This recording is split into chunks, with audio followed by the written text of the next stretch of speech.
Hey guys, Sensei George here. Today we're going over eskrima techniques from the Filipino martial arts. In particular, Budo Brothers released some videos about how to do stick disarms from eskrima. And I needed to go over this. It actually came out perfectly because guess what? Today I'm also attending the Dan Inosanto seminar in Woodbridge, Virginia, July 14th and 15th. So what's going to be happening is that I'm going to be doing these techniques that they put out there to the best of my abilities, because I've trained them with my girlfriend, who you'll see working with me today, and we went through some of the techniques together, and we also applied some taijutsu to it to see how we would apply it as well. There were a few parts of the technique that were a little hard for us because we're new to Filipino martial arts outside of Japanese martial arts, but we did our best, and I'm going to show you the breakdowns about how to do individual parts and some things that may make it a little bit differently. But first, I just want to go ahead and give a little shout out to Budo Brothers and actually show the clip of what they're doing and then our version of how we're doing it as well. So you guys can see the first technique is going to be a disarm by rolling the eskrimas over and pulling the stick out of the guy's hand. So we can watch that here.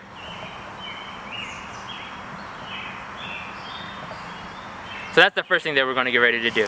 And the second technique that they're doing is that they're using the sticks alone to go ahead and throw the opponent's stick out of his hand. So to also show you guys that.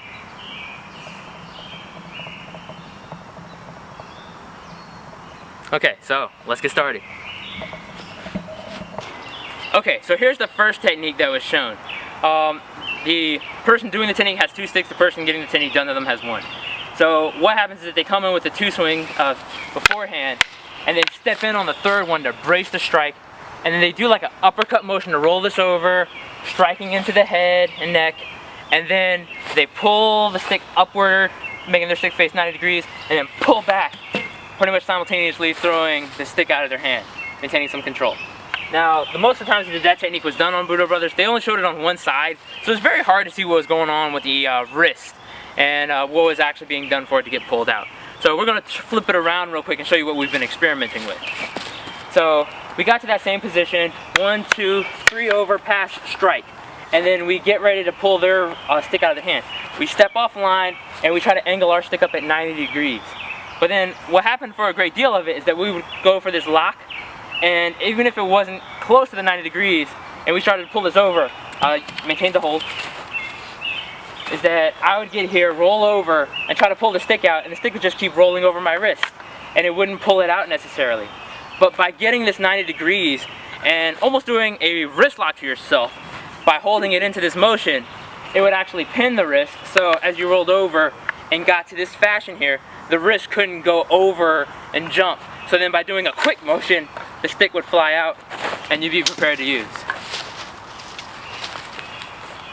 So that was their version. It was really cool. I've been practicing it so I can get a better understanding of Filipino martial arts. Hopefully at the seminar, someone will be there that I can ask to explain this technique a little bit better for me, of locking it out and pulling it. And I'll bring some results back with you guys. Now, let me show you what I did for some taijutsu, because we have a few different answers set up for it. So we would do the same setup, 1, 2, 3, brace in, pass over, strike. From this posture here, I can begin to pull her stick forward. What I'm going to do is I'm going to use both and hook the stick on both sides, pull back, and then strike out of that. Okay? So I'm going to have this hand being a little bit more active and ready, having it up versus at my waist while I'm doing this, and I go 1, 2, 3, pass, strike, keeping this up, start to angle it down, hook with both, step, pull it out the hand, and then strike out of it successively.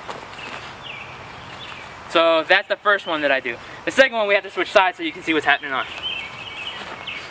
So we do the same setup, 1, 2, 3, pass over, strike. Now a great deal with Nimpo is that I don't want to stay out here and pass a great deal of things. I got to a very good position. I locked her wrist with my stick. Instead, I'm going to move in. So I struck into the neck with this, hooked her wrist, and now I come in deeper, bringing this across. Now I have her elbow, I hook her neck, and then I pull both the neck and the wrist back and throw my chest forward to do a disarm by breaking the elbow. So I pop, and that would make her drop the stick. So 1 more, 2, pull that out, and then I step back with that hook, and then strike. So that's a version that I would definitely do in taijutsu as well. So just showing that one more time, and it's 1, 2, 3, place, strike, come in across deep, pop, break the elbow out, spin, take her down, and using that same hand to strike that was on the neck while I maintain a wrist, and watch where the weapon lands. Okay, on to the next one. So the next one was pretty cool. I like it a lot. It's been one of my favorites. So it goes 1, 2, 3, and then on the third impact, and when they stepped in, they brace it, pull this one through, hook on the outside of the stick, and then do this motion to pull it past you. Now this part became a little confusing with the strikes. They went very deeply into the disarming technique, but they didn't go into the flourish that was done afterwards. So I had to play around and experiment with that a lot, which was 1, 2, 3 passing through. And the reason being is that I do the first strike to try and hurt them, and I bring the second one because of the recoil. I need to use the second stick to turn the angle to be able to come down with this third strike. Okay, so I hit the arm and I get ready to pull his back, and I try to use this to angle it up so it slides and I can come out. Because if I hit it this way, the strike comes back out this side. And that's initially what I was doing before, is I'd come across and come to the outside, because whenever we do a strike passing onto the stick, you want the motion to continue. So I thought it made pretty good sense to continue going to the outside and strike to the back of the head. Now I'm going to say that's not wrong, because if we do that, the same technique, and we're going to change angles one more time so you guys can see, is that we come across 1, 2, 3 step, hit, move the stick out, and now I come 1, 2, passing it, and I can hit to the back of the head. So I like that option as well, of being able to come to the outside and strike. But specifically what was done in the technique was this flourish to come back across diagonally while moving to the outside, whereas 1, 2, step, strike, come cross about the body again. Now, let's show you some ways that I would show taijutsu within this instead, with principles and impo. Because now what happened was I come 1, 2, I really like bracing with both sides, okay?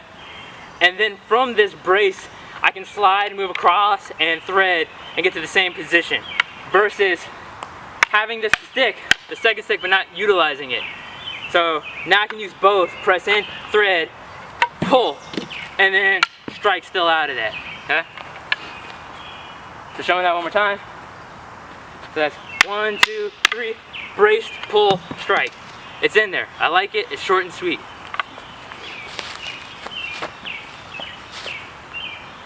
So that's the other variation of how I would do that, is just maintain everything high and pull it as necessary.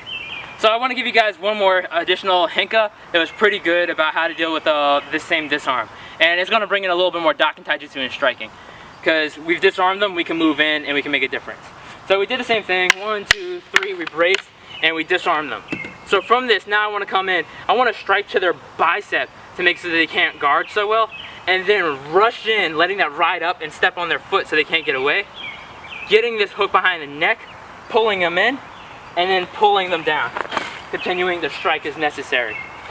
So that's a really good maneuver of closing distance and maintaining a position that you just worked so hard to get. Showing that one more time. 1, 2, move in, brace, pull. From here, strike once so that they don't know how to defend themselves with their arm being injured. So showing that one more time. I strike in, but I want to try to hit and then slide forward and have that step, hook, pull. One more time. That's 1, 2, brace, step, throw, strike, move in, hook, knee, and then discard, continue to strike. So that's a look at Filipino martial arts with me. Thank you for watching What Would Ninjas Do, and I'll give you guys a feedback about how the Danny Dos Santos seminar goes as well. I'm attending both days and I'm very excited, and again I want to put that thank out there for Budo Brothers, because I went through a lot of what should I do, how do I get prepared for Danny Dos Santos seminar, and guess what? They dropped the videos right at the exact time that I needed them, and I've just been training the motions and getting more familiar with using the Eskrima sticks, so that by the time that I get there, I have a little bit of training beforehand, and I can start picking up Filipino martial arts and adding it to Ninpo Taijutsu and bettering my martial arts together as well. So thank you guys for joining me on my journey. Let me know if you guys want to see some other videos, recaps of checking out other channels as well. I enjoy giving my shout outs to these guys, because guess what? Budo Brothers releases a monthly magazine that you can sign up for on your email and check out different martial arts every single month, new skills and various other cool things. So I really appreciate their service that they're doing out there. And they also just released this Budo Youth Grant Fund, and every purchase you make makes it so that a youth member of their society is able to pick up and train in martial arts. So they're always doing really good community things, and I appreciate their work. So that was my huge shout out to you guys, Brutal Brothers. Keep it up, and hopefully I can get up there too sometimes and start making a bigger difference in my community as well. So thank you guys for supporting What Would Ninjas Do, and I look forward to training with you guys soon. Thank you for watching. Like, comment, subscribe, and share my videos, please. どうもありがとうございました。